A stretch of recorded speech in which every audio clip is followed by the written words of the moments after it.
Навън студено е, ала тук при нас заредено е. В академия здравец грей, детско сърчице не спира да живее.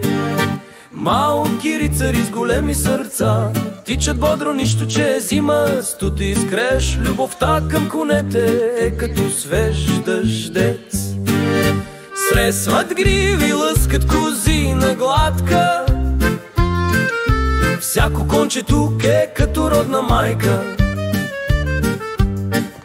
Здравец ни учи, че грижа е важна, за душа добра и за всяка езда е важна. В манежа уроци вървят, кончетата слушат, децата растат. Стъпка по стъпка, с трепет и с жар, учат тайните на този чуден дар. Да яхнеш кон не полете мечта, ала първо трябва голяма добрина. Всяко конче тук е приятел наш, дава ни усмивки, прогонва всеки страх. Така минава ден в здравец любим, с сърца горещи, студа е победим. Ако искаш да си смел и